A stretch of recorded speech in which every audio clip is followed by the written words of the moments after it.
Hi, my name is Natalie. I know where money's going, and I'm going to tell you the top 10 industries that are going to be funded this year. Number one is construction. I anticipate that all building trades will do well, but I think there's going to be an emphasis on anybody that can retrofit, also fireproofing, waterproofing, welding, and carpentry. Number two is gaming or gamification. If you have any type of game or you can gamify your product or service, that will help you to be able to get funded. Number three, sports and athleticism.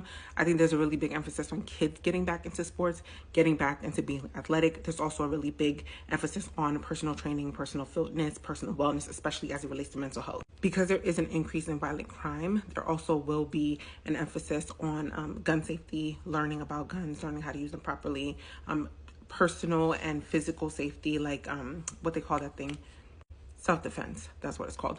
But also they are anticipating, because there's such an increase in violent crimes, that there are also going to be increases in theft, especially auto thefts. So you might see that become a case. So if you have a product or service that helps mitigate some of that, that is going to be helpful. Also, kind of going back to the sports, they are seeing an increase in violent crime. So therefore they believe that some of the incidents might happen in those kind of spaces. So they're preparing for that. So if you can kind of get yourself into those doors and areas, if you have a product or service that can help with it, opportunities for funding will be there too. Trading and stock education is going to increase. We're going to see that they're starting to teach kids about it. There are going to be programs and educational opportunities for even adults to learn about stocks. There's going to be a really big emphasis on stocks, how the stock market is manipulated, how the stock market really is a gamble, how the emotional and mental performative parts of stocks and all of those like elements that go into it. But there's going to be a big emphasis on teaching, especially kids. So if you are in those trading areas or you deal with investments or different kind of asset classes, there are going to be people who want to learn about this. So this is your opportunity.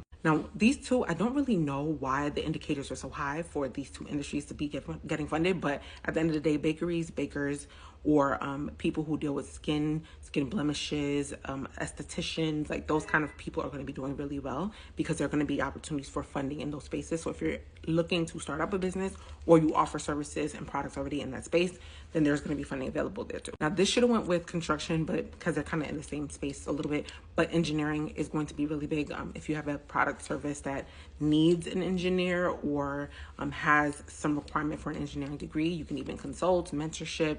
There's going to be a lot of opportunities in that space, especially educationally. So if you are in that space and you are an engineer or you're looking into ways to leverage your engineering degree, this is going to be one space where over the next year to 2 years is going to be really well. Is going to do really well. Okay, elder neglect services. This is also another space that needs a lot of help. There's almost nothing that isn't being funded when it comes to elders, because they're being neglected. They don't have the support that they need. They don't have access to technology that they need. They don't have companionship. They don't have access to food. They don't have access to transportation. Like there are so many things that you can do in this space to make sure that an elder is not being neglected. So if you want to, or you have something that can kind of help in that space, then you'll be doing fine as well. Last but not least is sex education, especially as it pertains to males. There is a big gap in sex education for men. So if you offer anything like that, or you have support resources that will help them, especially younger males, to be able to prevent things like STDs or understanding things like consent, then that will be really helpful for you, because there are going to be funding opportunities in that space as well. So if you guys have any questions, please let me know. Like, save, comment, questions, whatever. I'll see you guys the next time. Oh, also, I'm going to do a follow-up from the beginning of the year's predictions that we did at the top of the year, and let you know how things are kind of rolling into each other.